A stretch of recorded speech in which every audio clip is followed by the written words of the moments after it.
Hello guys, आज हम explain करेंगे 2020 में रिलीज हुई मूवी अलोन के बारे में। इस फिल्म में एक लड़की की कहानी दिखाई गई है जो एक किलर साइकोटिक के पास फंस जाती है। क्या वो लड़की बच पाती है या नहीं, तो चलिए जानते हैं।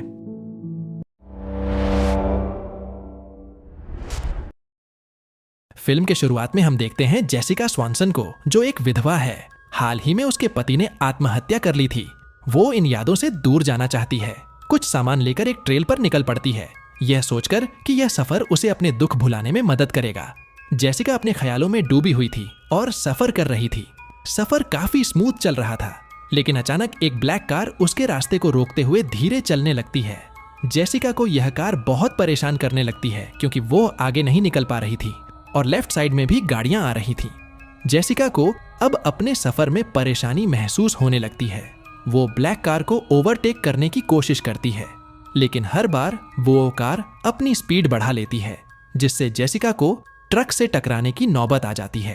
खैर, वो बच जाती है, लेकिन फिर देखती है कि वो ब्लैक कार उसके पीछे है। जेसिका थोड़ी बेचैन महसूस करती है, लेकिन वो ब्लैक कार एक अलग एग्जिट ले लेती है। जेसिका चैन की सांस लेती है और अपने सफर पर ध्यान देती है। रात हो चुकी थी और सफर के लिए पूरे 4 दिन लगने वाले थे। गैस स्टेशन पर जेसिका अपने डैड से बात कर रही थी जब उसकी नजर एक ब्लैक कार पर पड़ी जो एक दूसरे किनारे पर रुकी थी। यह वही ब्लैक कार थी। जेसिका थोड़ी कंफ्यूज हो जाती है, लेकिन अचानक से कार वहां से चली जाती है। जेसिका वहीं के एक मोटेल में रुकती है क्योंकि अगले दिन भी उसे एक लंबा सफर तय करना था। सुबह जेसिका अपने सफर पर निकलने के लिए तैयार थी। तभी वहां एक व्यक्ति आता है और अपना नाम मैन बताता है। वो जेसिका से कहता है, क्या तुमने मुझे पहचाना? वो ब्लैक कार मेरी ही थी। मुझे माफ करना, मैं कॉल पर था इसलिए ध्यान नहीं दे पाया। जेसिका को उस पर बिल्कुल भी भरोसा नहीं था। जेसिका कहती है, कोई बात नहीं, मुझे देर हो रही है, मुझे जाना होगा। वो बहाना बनाकर वहां से निकल जाती है। सफर के दौरान फिर से सैम वहां अपनी गाड़ी बीच रास्ते में लेके रुका हुआ था। वो जेसिका को बताता है, मेरी गाड़ी का इंजन खराब है, क्या तुम मुझे पास वाले गैस स्टेशन में छोड़ सकती हो?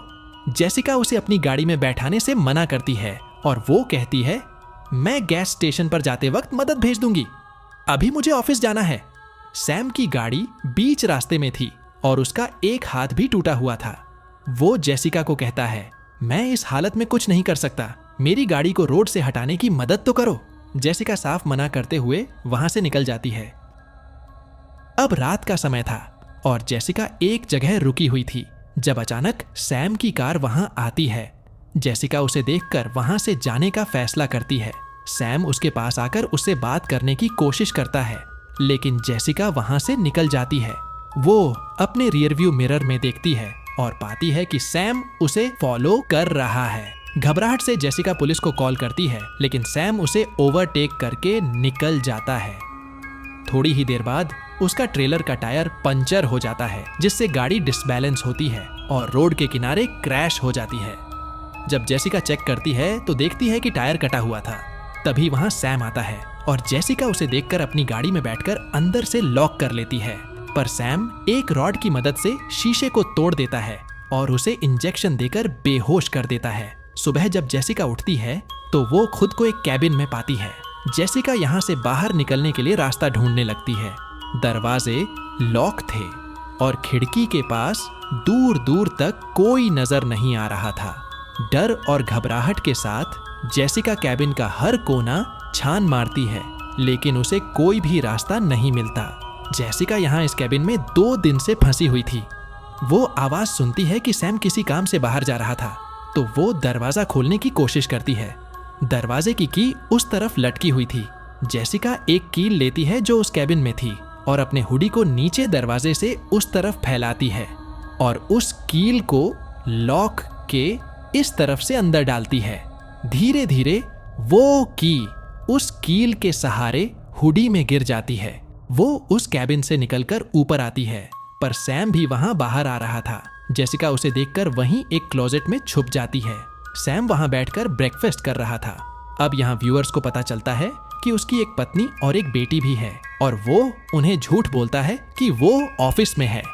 सैम खत्म करके नीचे कैबिन में जाता है तभी जेसिका मौके का फायदा उठाकर वहां से निकलकर भाग जाती है। वो जान बचाने के लिए तेजी से जंगल की तरफ भागती है। सैम जब कैबिन में चेक करता है और जेसिका को वहां नहीं पाता तो वह तुरंत समझ जाता है और उसके पीछे भागता है। जेसिका भाग रही थी और उसके पैर में एक लकड़ी का टुकड़ा चुभ जाता है, जिस वजह से उसकी रफ्तार धीमी हो जाती है। पर वो रुकती नहीं। वो एक झील के पास पहुंचती है और देखती है कि सैम भी पीछे आ गया था। जेसिका बिना सोचे समझे सीधे झील में कूद जाती है। किनारे पर आके वो जंगल में चलती जा रही थी।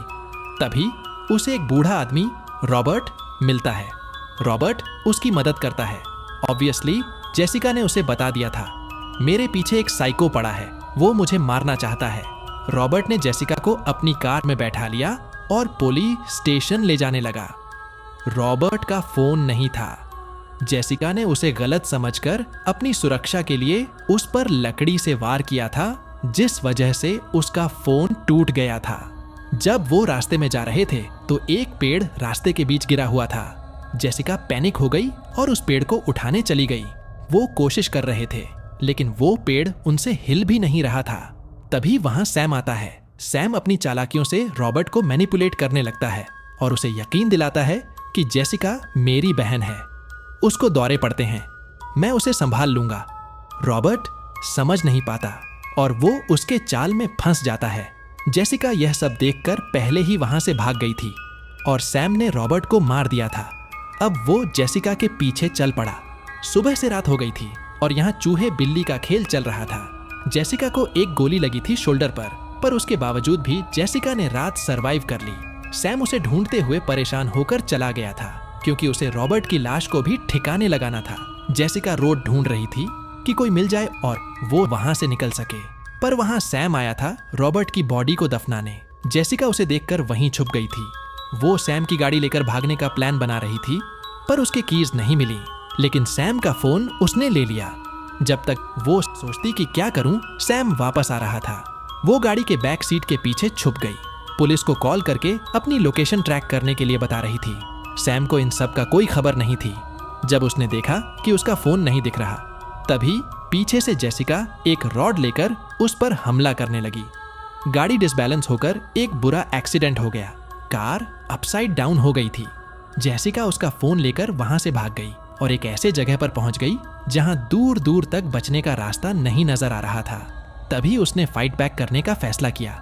जेसिका ने सैम के फोन से उसकी पत्नी को कॉल करके बताया, तेरा हस्बैंड एक मर्डरर है और उसने मुझे किडनैप किया है। सैम भी वहीं खड़ा था। अपनी फैमिली को सब बता दिया। यह जानकर गुस्से में वो जेसिका पर हमला करता है, पर जेसिका उसे एक नाइफ से मार देती है और वहां मदद भी आ चुकी थी। और ये मूवी यहीं पर खत्म होती है। कमेंट्स में बताना आपको कैसी लगी।